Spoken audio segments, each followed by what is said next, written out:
I wanted to congratulate you myself Thank you. because taking on the task of the Secretary of DICT is a gargantuan task. Kasi talaga yung Pilipinas lagging behind. Diba? Talagang there's so much room for improvement. Pero ikaw, bilang bagong kalihim, what is your vision for for this department?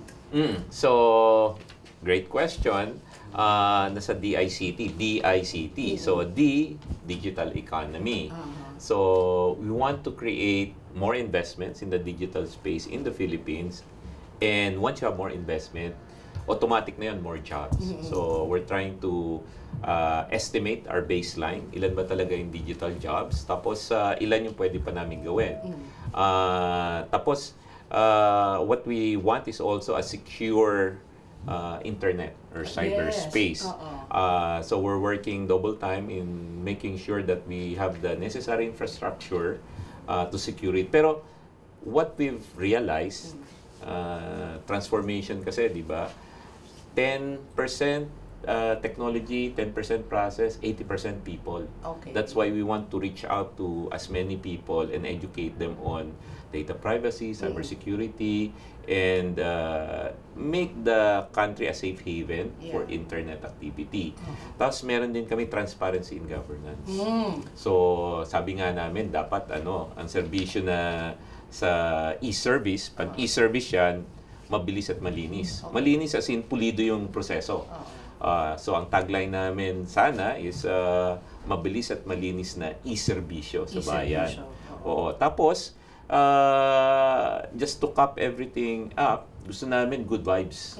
Alam mo, marami nang problema sa mundo. Maganda pagdating mo naman sa internet, relax ka. Secure yung transaction mo. And nabanggit mo nga kanina, it's a huge task. But the good news naman, marami na ring nagawa.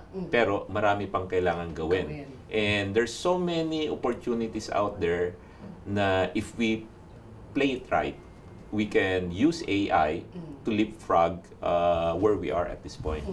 So, Secretary, what do you think is the biggest challenge na the ordinary Filipino? Kasi in terms of interconnectivity, parang mahinang-mahina pa tayo. I don't know what the percentage is. I'm just assuming dito lang sa NCR siguro. Pero because we're an archipelagic country, na yung mga nasa bundok, wala man silang internet, wala man silang data, how do you plan to make internet very affordable, and then everybody can use it for for commerce, for staying in tune with people's lives. So ano yung mga biggest challenges na nakikita mo? Ang thrust ng DICT is to make connectivity the great equalizer. Pagka meron ka connectivity sa internet, makakapagnegosyo ka. Parang kung si magtataho, di ba? Imagine mo kung si magtataho naka-online. So, how can we make it more affordable? By communicating how useful being in the internet to as many people in the country. And once they demand that, and once you broaden the market, bababa naturally yung presyo ng internet. Kasi sinasabi nila yung internet nga dito sa Pilipinas, isa sa mga pinakamataas. Hindi lang mahal, ang hina pa. Diba? In terms of, I don't know how it's measured, but they were saying like Singapore, of course, is so high, and Korea, and then pagdating sa atin, parang Mbps, dapat giga na. How will you do that? How will you, kasi infrastructure for interconnection is really very expensive, I can imagine. Do you have the budget? Will we have bigger taxes to pay to afford your plans for the country? So, isa-isahin natin. Budget, yes. There's been a commitment by the President to prioritize infrastructure. Kasama na dyan yung telecommunications, internet access, etc. Hindi lang naman kasi budget ng Pilipinas may mga foreign funded initiative like World Bank. In other countries, I met with 2 ambassadors. Sila are saying, tutulungan namin kayo because they know the importance of internet connectivity to a country, especially to a developing country like ours. Pero sa akin, minsan kasi it's not just about throwing money into the problem.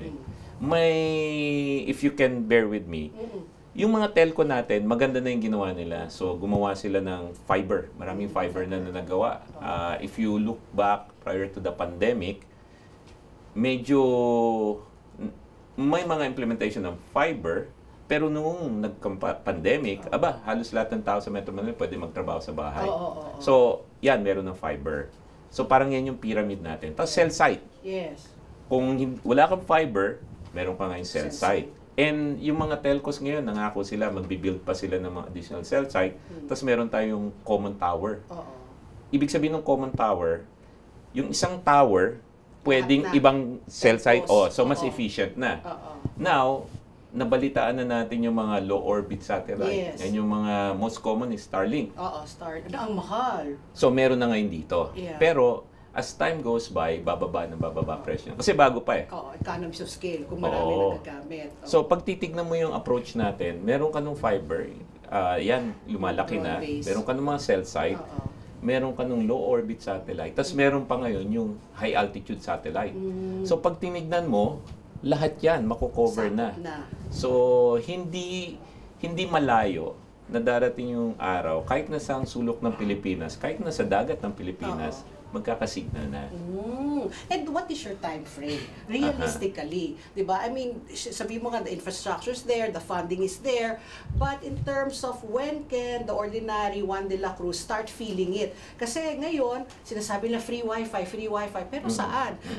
Saan ang free wifi? Di ba? So, saan natin mararamdaman? Sa akin kasi yung technology, ang bilis. Ang bilis eh. So, nakadepende yan. Pag yung technology bumilis, kita mo yung sa Wi-Fi. Ang bilis eh. Di ba? Ilang buwan lang ang nakaraan, iba ng yung level ng Wi-Fi. Ganon din yung connectivity.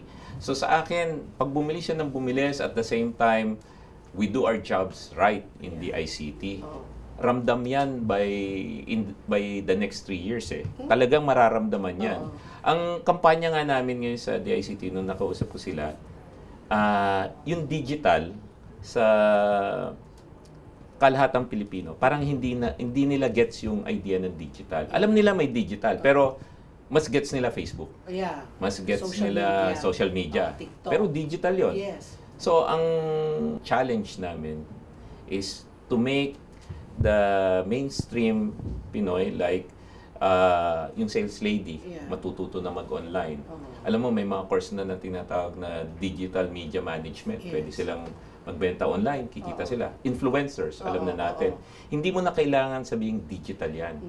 Basta ma-access nila ang internet, magiging part na ng buhay nila. Si Mang magtataho, pwede na magbenta ng online. Isipin mo, ilan lang ba nagbebenta ng taho online? Pag nagawa natin yan, yan, magiging mainstream. Tingin ko kaya in 3 years eh. Let's get together, Sunnet 25. Sunnet 25.